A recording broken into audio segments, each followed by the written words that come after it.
Most cybersecurity founders who lose a warm prospect ask themselves, what did I say wrong on the call? That's the wrong question. If a warm prospect went quiet after your last sales call, I can tell you exactly what happened. They left that conversation without one of the 7 beliefs that they needed to say yes.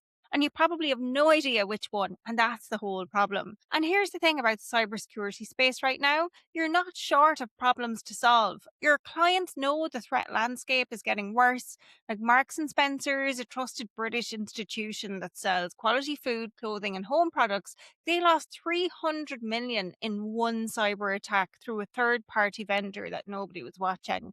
And the HSE, the Health Service Executive here in Ireland, experienced something similar in recent weeks. So the headlines like these are not slowing down. If anything, they're 100% speeding up. So it's genuinely confusing when a prospect who clearly needs your help ghosts you or doesn't go ahead. So here's what's actually happening. A buyer doesn't make the decision on the call, they make it before when they're reading your content, like your LinkedIn posts, or they're checking your website at 11 p.m., or they're deciding whether the referral that they got is actually worth following up. So by the time they're on a call with you, the internal jury is mostly in.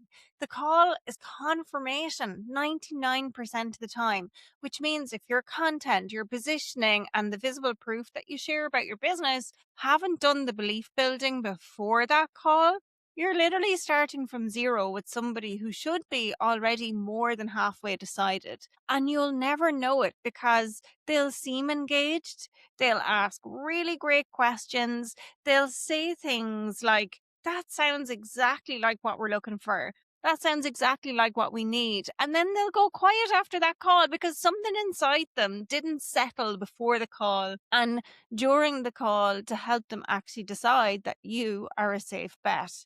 CEB and Google surveyed 1,500 business leaders across 22 large B2B organizations, the research that's now held by Gartner, and found that buyers complete roughly 57% of the purchase decision before they ever speak to a vendor.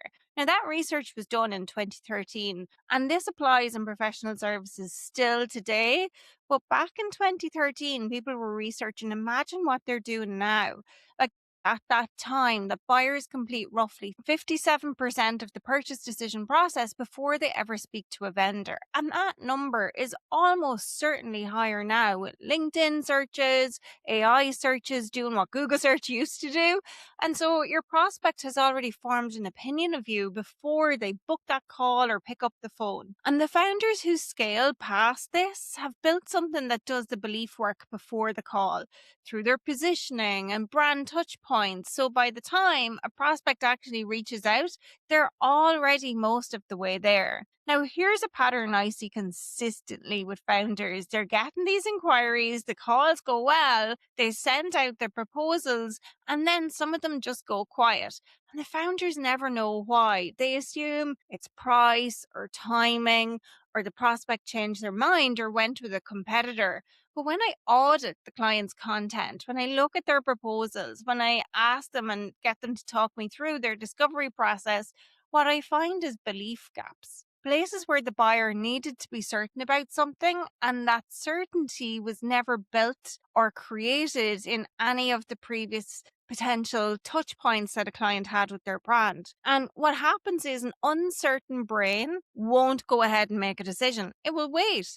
And your prospect isn't indecisive. They're literally responding rationally to something that's a little bit ambiguous. And neuroscience and decision making has been clear on this for decades. Incomplete information produces delay, not commitment. So the question is, which belief went missing when that person ghosted you? And how can you make sure that you build it in automatically for every future potential buyer that's coming your way? A lot of people think that their prospect is sitting across from them, thinking about how many certifications does this person have, or how many years of experience do they have under their belt. Your prospect couldn't give a fiddlers about that stuff. All they're thinking about is this going to help me make more money? Revenue, their liability, their reputation, themselves, basically. So the moment your content reflects that world back accurately, they're going to feel seen. They think this person gets it. I'm definitely going to work with them. Now, Harvey Specter in Suits, He doesn't walk into a client meeting leading with his win rate. He already knows what's at stake for the client before he sits down. And that's why they hire him before he's even said a word about himself.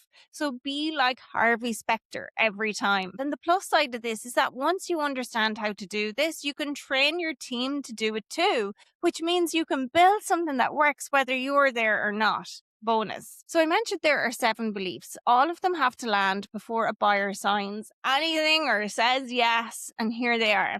Belief number 1, they need to believe that you understand their world. Recognition fires before reasoning, meaning the part of the brain that decides whether something is safe, relevant, or worth attention, that responds in milliseconds, long before any logical evaluation kicks in. So when your content accurately describes your buyer's world, that system fires and tags the source as trustworthy before they've consciously decided anything. They feel seen first. They think later.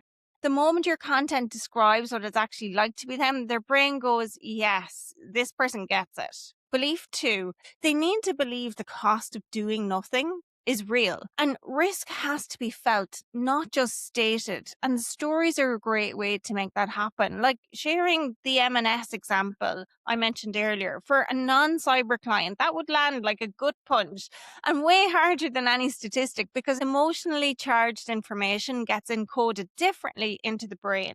Your prospect's unaddressed risk works the same way. Make the cost of doing nothing visible. Say what it actually costs to wait. Belief number 3, they need to believe the problem can be solved and that you can solve it. Think of Grand Designs. It's a TV show in the UK where this architect, Kevin MacLeod, he looks at these incredible designs that people are making that are totally off the wall, but he never takes the homeowner's word that the build will actually work. He always walks the site. He looks at the foundations. He checks for evidence that the vision is real before he buys into the belief that this is actually going to work. And your prospects are like Kevin. They're doing a site visit before they commit. So your case studies and client results are the foundations. And if they can't see them, then they're not going to go ahead because they're not going to believe that you can build the result they're after. Belief number 4, they need to believe that your specific offer is the right one. And think about Apple for this one. Apple didn't sell the iPhone camera with a spec sheet. They literally ran shot on iPhone and showed you the photograph. So stop explaining your process, paint the picture of the result. So what does a cybersecure business look like? What kind of reputation could they build? That's the picture your prospect needs to see. Belief number 5, they need to believe the investment makes sense. Price is almost never the real objection. The real question is, will what I get outweigh what I pay? What does the problem cost them if it stays unsolved? Being held ransom for clients' data, deepfakes, authorizing large transfers, put a number on it. When you do, your fee stops looking like a cost and starts looking like the cheaper option. Belief number 6, they need to trust you enough to say yes. A great way to build trust is with familiarity. Familiarity builds trust faster than any testimonial because the brain prefers what it already recognizes because recognition feels safe.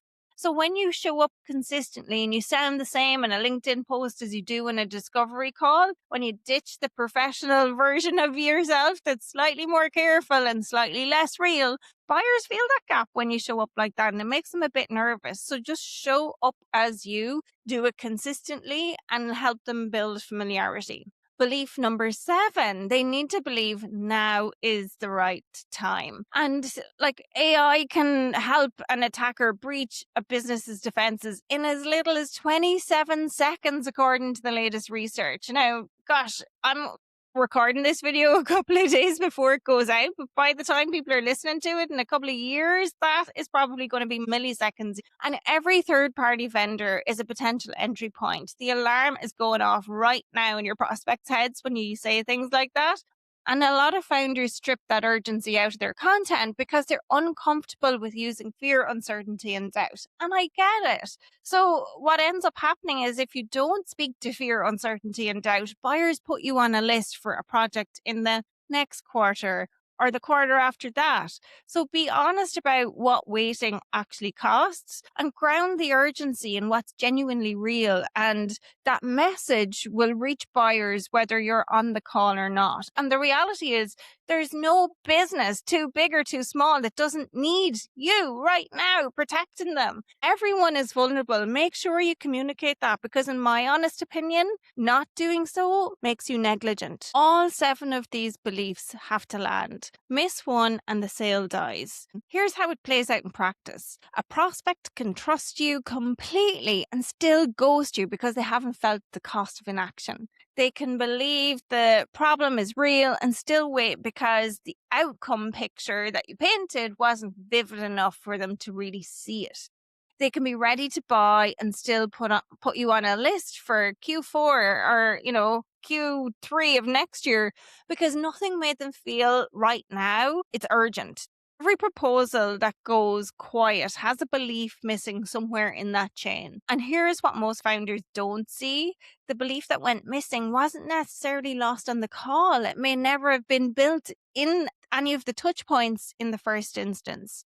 And I see this consistently among founders with serious expertise and real results where their content is doing 2 or 3 of the beliefs and the other 4 are left to a single call. And this is all subconsciously. People are not always aware that there are 7 beliefs. So when they're leaving everything till that call, really you're leaving everything till that last moment and hoping that it's the right moment with the founder saying exactly the right thing, you being the founder.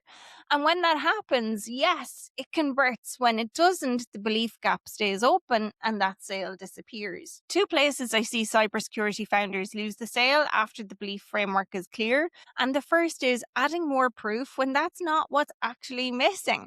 When the pipeline is slow and the last few deals haven't closed, the natural instinct is to put in more credibility, more certifications, more logos, more proof, more, look how great we are. But sometimes that's right. More often it's not, because the prospect trusted you fine. What they were missing maybe was something else, like that vivid picture of what the outcome is or a real sense of what waiting would actually cost them.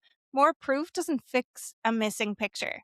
Now, I've created a doubt to decision bridge audit tool where you can copy and paste in your text from your social media posts, your emails, proposals, website, and more. And the audit tells you which belief is actually missing and gives you an AI prompt to help you improve it. Something else that I see happening to cybersecurity founders is building the beliefs once on the call and nowhere else. They're leaving all the work to the call. And it's fair to say that a great discovery call can 100% include all of those 7 beliefs for the prospect who's on it. But it doesn't do anything for the prospect who has to go back to a CFO or a CEO and explain everything that you've just told them to get that sign off on the budget. Or the prospect already in your world who's sitting on the fence. The beliefs need to live across your content, your proposals, your website, everywhere where a buyer can encounter you. And that's what turns those doubts into decisions. You can know the 7 beliefs and still not know or be able to put your finger on quite which one is missing in your business. And that's why I created this tool. It takes any piece of content and maps it against all 7 beliefs from this buyer psychology. You see exactly which beliefs you're building and which ones have gaps. It takes 2 minutes and it's completely free. The link is in the description below. So if you've had a proposal go cold in the last few months and you feel like it really shouldn't have, run it through and it will help you see what's missing. So remember, the belief gap won't close on the call. It closes in the content and all of the interactions that you have with the client before the call and after the call, the proposal and every touch point in between. Build those right and buyers are going to arrive at your door ready to work with you, already decided you're a safe bet. Your expertise got you to where you are today. Clarity is what's going to take you further.